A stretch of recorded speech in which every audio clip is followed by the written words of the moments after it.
Chapter 175. But before that, yes? Now that you are fully recovered, shouldn't you heal the spot on the back of your hand? I can take care of that. Let's finish it before we go back. Come, take off your glove. His voice, feigning solemnity yet carrying a hint of laughter, caused Yudhir's fingertips to tremble. Why could it be? Although he had done this countless times, there seemed to be something different this time around. As Yudhir slowly pushed off the much thicker gloves than what he used to wear, he had the feeling as if he was undressing in front of Kishir. The gentle ambience that had filled the carriage while they talked about walks and funerals had somehow dissipated.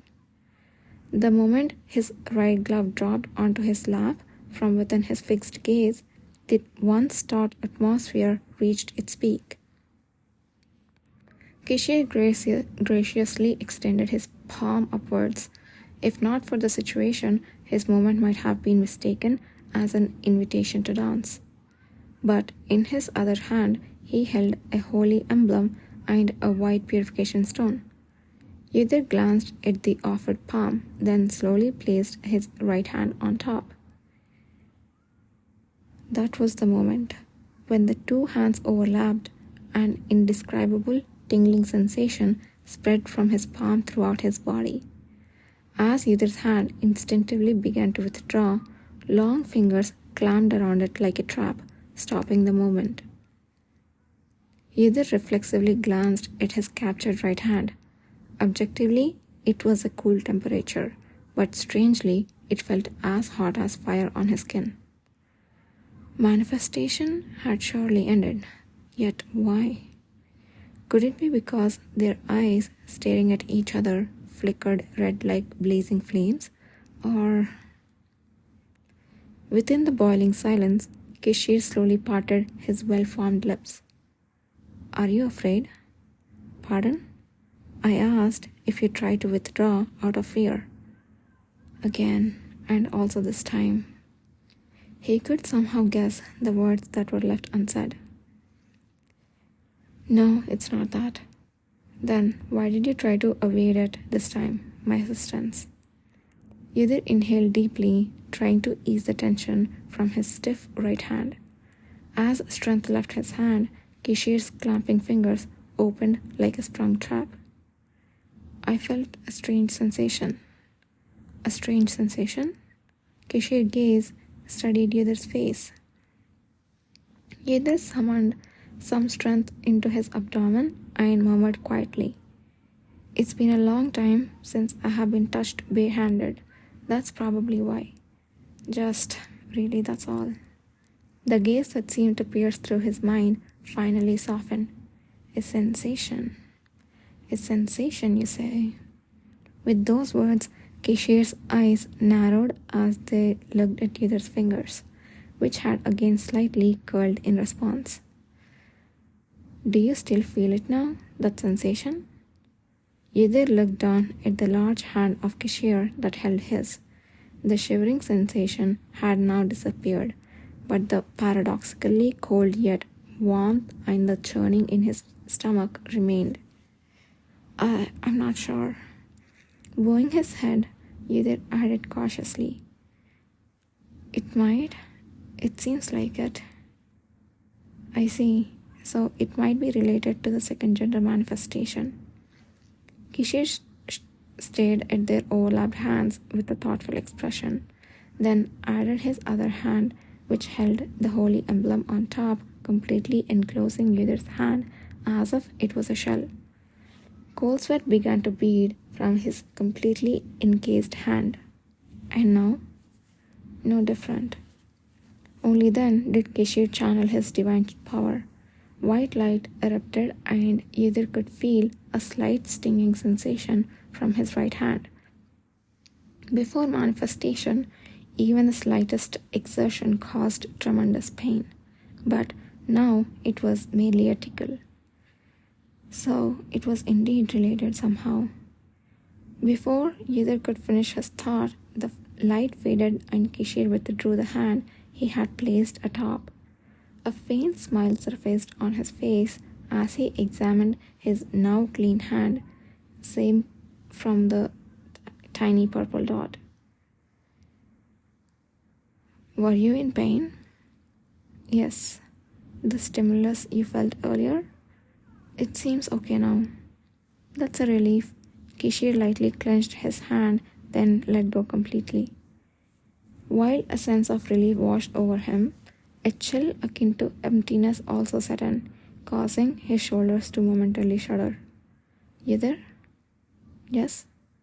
It may seem strange to say it myself, but I do care about you quite a lot. You know that, right? Yes. Although Kishir's way of caring seemed somewhat dubious, he had silently supported Yudir in all his endeavors, provided physical healing, and even created a position of assistant by his side that couldn't have existed without trust. There was no denying it. Yet, and at Yudir's small nod, a faint smile played on Kishir's lips before disappearing again. When you manifested, I too experienced some sensations for the first time. It was quite unfamiliar and baffling. It was the first time I decided that I should refrain from deliberately approaching others. At his words, Yudir's oddly transformed expression made Kishir's eyes gleam with curiosity. I hope you won't misunderstand. It's natural to be drawn instinctively since we manifested as different genders. And it's also natural to feel unease and caution, especially considering the uncontrollable impulses that might be inherent in that. But even so, nothing will change from before. If you wish to remain the same as you have always been, I will still treat you as my most cherished and beloved assistant. Despite Yudir's lack of response, Kishir didn't demand an answer and continued. So, you understand? What I mean is, I understand what you're trying to say. Yudir interrupted him. Even though I have manifested my second gender, it doesn't mean I will suddenly be infatuated with those of the opposite gender and see the world turned upside down, just simply.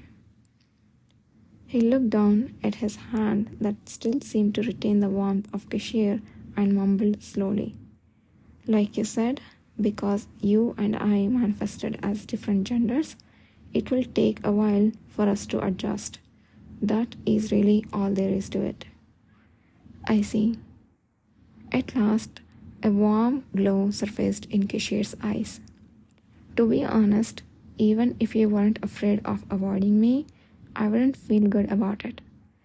Kishir wasn't feeling good, a rare sentiment for him.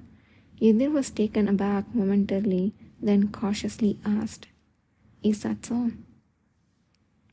Yes, perhaps this might also be a repercussion for your second gender manifestation. Kishir murmured, maintaining a silence as if contemplating something. I might have to revisit the parts of Beltril's research records where he documented the interactions between Alpha and Omega Awakeners. Was there such a part? Do you want me to sift through it and send it over when you get back? Please. When Yudir nodded, Kishir smiled faintly.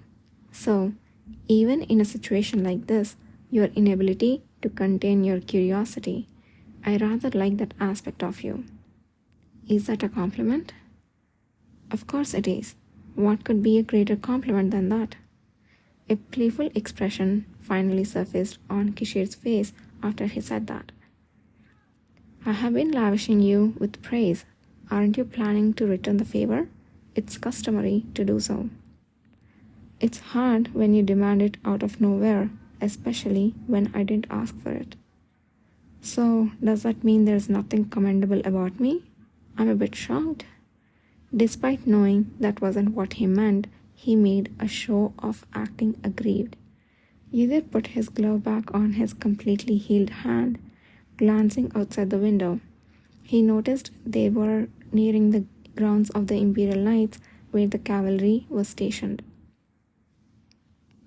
Kishi too looked outside following Yether and put the now dull purifying stone and the holy emblem back in his pouch. The faint sound of the carriage rumbling on the road filled the silence. I think you are handsome. Just when they were about to reach their destination, Yether slowly voiced a thought. Kishir's bewildered gaze seemed to prick his cheek, but he didn't meet his eyes. What did you say? I often think that you are very handsome. I know that, but wait, was that your answer to when I asked if there was nothing to compliment about me? Really? Was that really it? Kishir, unable to believe it, questioned multiple times if there was no other compliments, but Yether remained silent until the carriage stopped in front of their accommodations. Always the one flustered by Kishir's words, seeing him flustered gave Yether a certain sense of satisfaction, akin to revenge, a feeling he intended to keep a secret. We have arrived. Before Kishir could press further, the coachman disembarked from the carriage and courteously opened the door. Due to the approaching dusk, there was not a soul passing by in front of the cavalry. The two of them alighted from the carriage and entered the building. Follow the hallway on the first floor to the east, and you will find the medical division. We have put up a sign, so it should be easy to find. As if the previous talk of compliments never happened, Kishir, bearing the demeanor of a commander again, pointed towards the east and spoke. As Yether nodded and passed by him, he stopped and turned to look at Kishir. Do you have any more questions? Or if you want me to accompany you, just say it. I am a commander who has nothing to offer but good looks, but I can at least do that. Why would you say that? You have other merits as well. Oh, like what? He was a man whom Yether had always admired and followed since his previous life. If asked to list his merits, Yether could honestly talk until dawn. However, he simply couldn't say all those things in front of the man himself. Unable to voice his inner thoughts, Yether swallowed and looked up at Kishir's pale face. The fact that you are the only one who can command me, Commander,